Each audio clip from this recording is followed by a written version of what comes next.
Good day, everybody, and welcome to another edition of the Military and Foreign Affairs Network. I am your host, the voice of reason. Today, we're continuing our ongoing coverage of the war between the Russian Federation and Ukraine. Now, media coverage about the ongoing conflict is reporting very little, especially mainstream media here in the United States, is reporting very little about what is happening on the battlefield. They are not reporting the conditions of the Ukrainian military and the recent successful operations by the Russian military. They are reporting about the $90 billion budgetary proposal to continue to aid in the Ukrainian war effort. I believe it just passed the Senate, and its next place will be the House. Will it pass? Difficult to say at this point. I imagine the Ukrainians are going to get something. Now, how much and how often and of what magnitude, it's difficult to say at this point.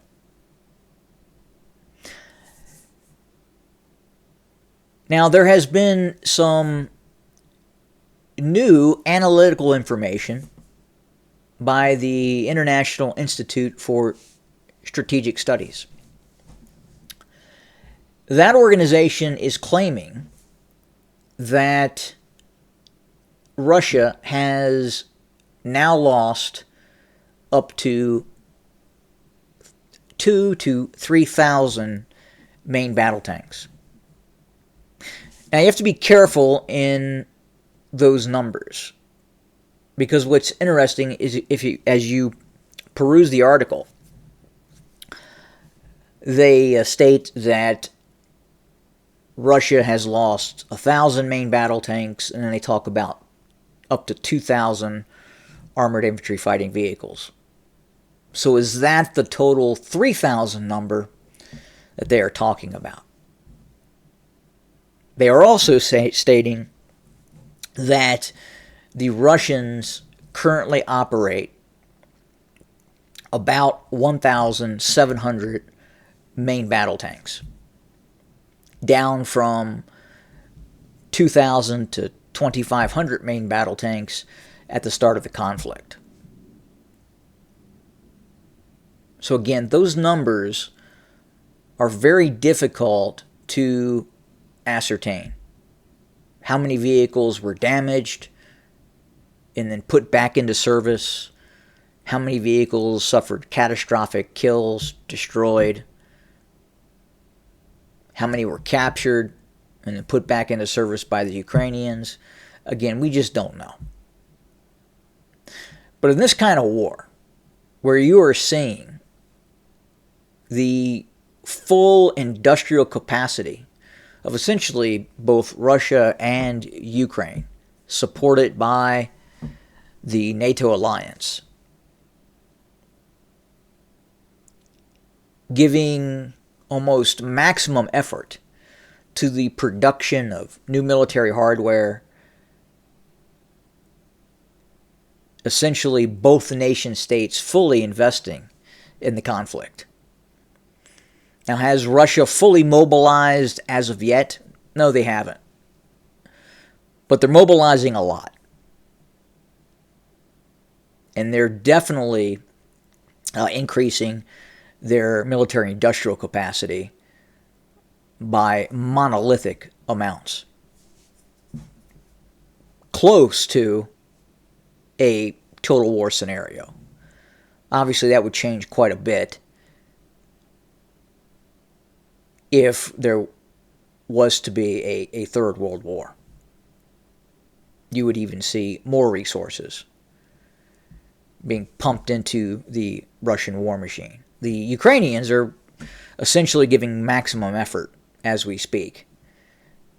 And the United States and its Western European allies obviously do not want to go onto a total war footing, as it would disrupt the economy.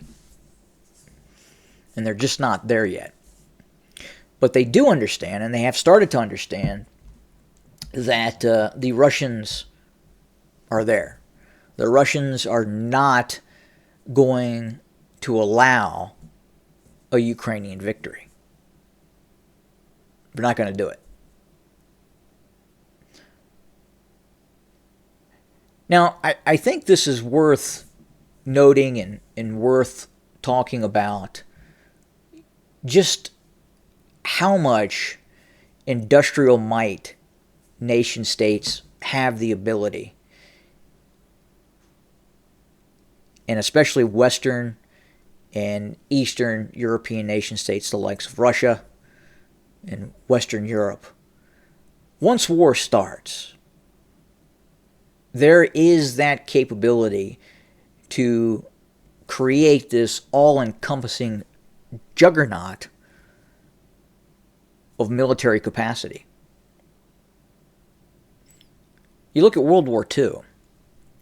You look at just let's just say the Western air losses against the Germans. It was something on par of around 8,000 aircraft were lost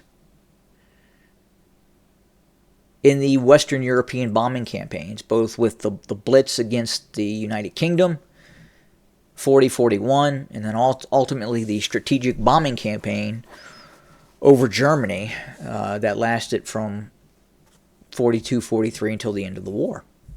8,000 aircraft destroyed or shot down. 80,000 U.S. airmen lost their lives. Think about that for a second. 8,000 aircraft, 80,000 airmen. And again, that's just the air war. So to say that what we saw in 2022, 2023, and then fast forward presently, or fast forward 1 year, 2 years, 3 years into the future, things could look quite a bit different.